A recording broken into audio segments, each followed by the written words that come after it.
Yeah, I already came back. This is the next part where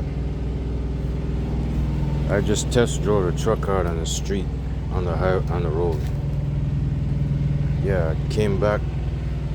It drives, it holds up, shifts pretty smooth. Well, I wouldn't say smooth, but it shifts pretty alright. It's just that it burns oil a lot. It burns oil very heavy. Not too heavy, but yeah, heavy. Let me tell you what's wrong with this. The speed sensors are definitely bad. I know by experience. I didn't figure it out. I mean, I didn't study it or nothing. I didn't check. I didn't do no tests. I don't have no tools.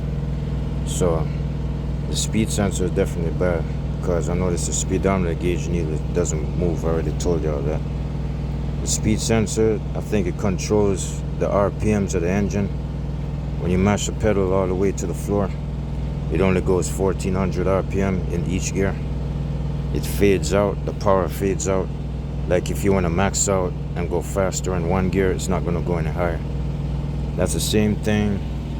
That's the same experience I had with FFE's truck when they had the brand new.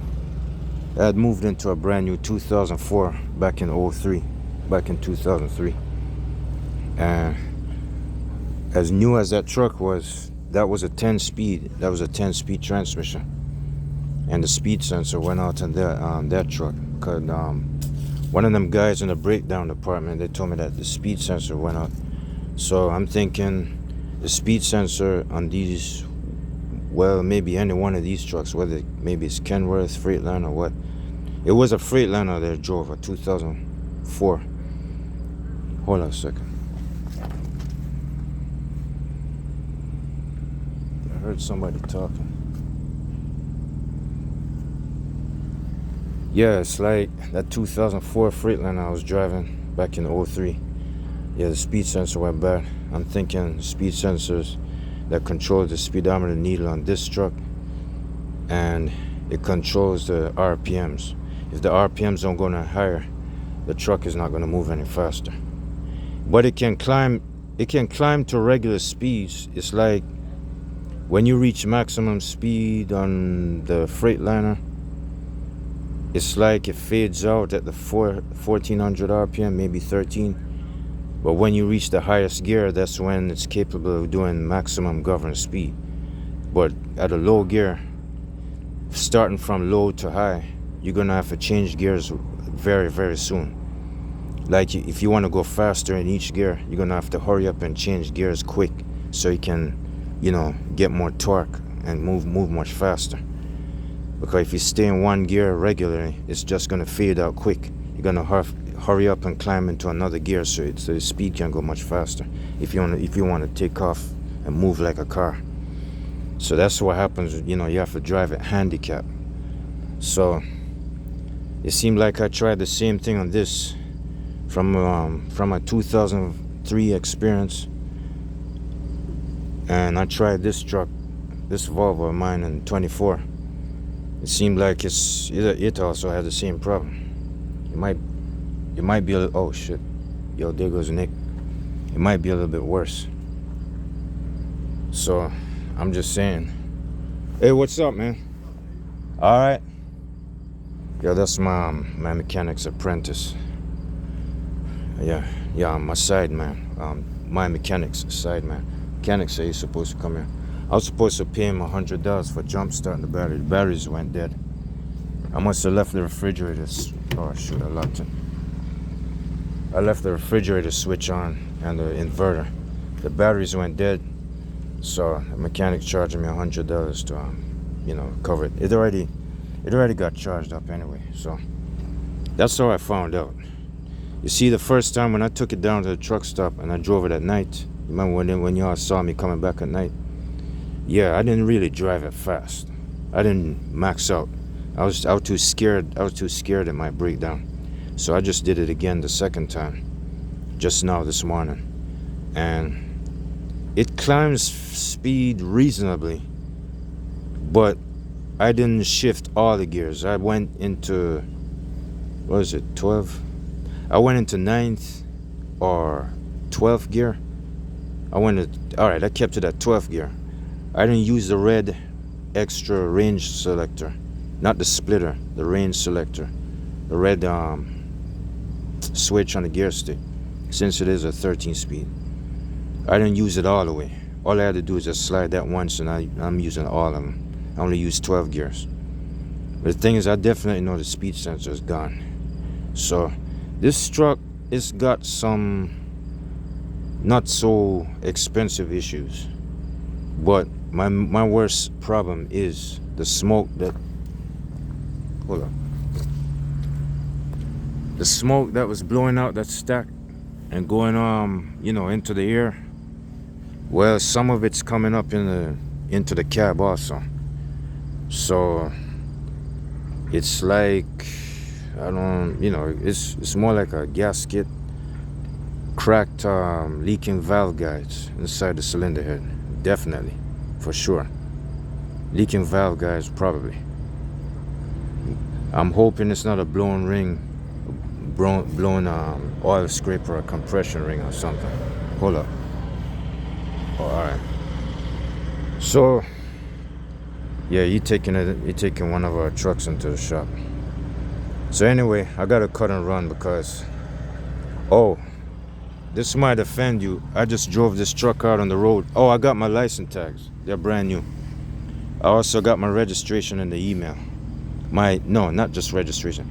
I got my registration and title rolled into one, on one paper, in the email. On my email, but I not only have the yellow temporary tag up in the window, like how y'all saw it. I got the tags over at the office right now. The physical license tag. So that temporary tag, I don't have to use it. But guess what? I just drove this truck out on the street without no insurance. I had to do it. Sorry about that. I just did it. I'm not accident prone, so I never really had an accident since the time I started driving in 1987. So yeah, I drove it out in the street, and on and off I kind of use my flashers because it takes a while for me to get used to the gears, because I did once drive a 13-speed Freightliner Columbia, but the thing is, it's taking a while for me to catch up because I'm constantly pulling away from the truck so long. I'm stuck driving that automatic over there trying to make money. But anyways, the truck drives, it's reasonable. I just don't like the condition it's in.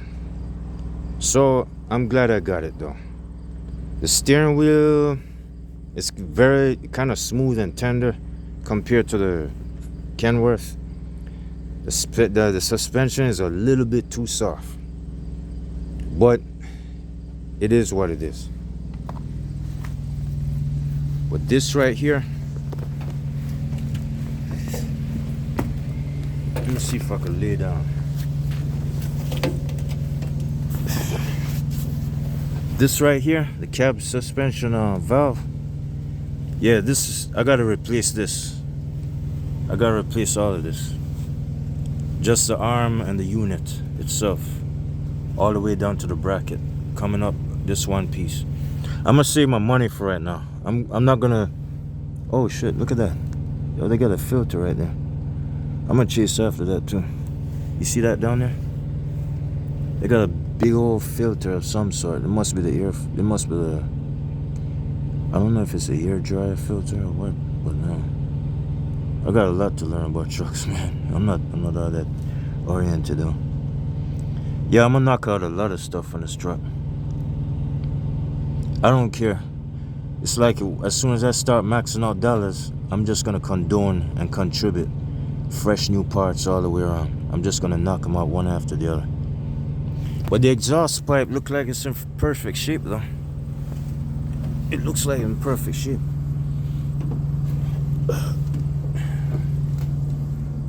I'm fixing to rip off my fucking jacket here.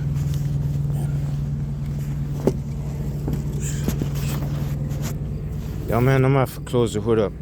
I forgot. I was at the Walmart store this morning. I didn't remember to withdraw cash from the ATM machine. I gotta pay this guy $100 for jump start. Charging up my batteries on jump start since I left it.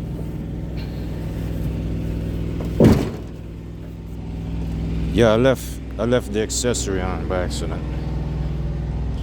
Another thing, I finally got the sticker off. It was so easy.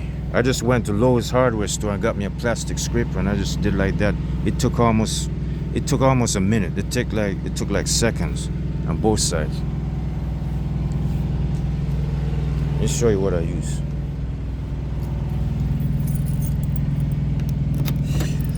Sooner or later, I'm gonna stop shooting videos about this truck because I don't know. I'm gonna get worn out and tired. This is what I use to take it off. It's like that. Yeah, I bought this at Lowe's. I didn't have to use this, but I'll keep it though.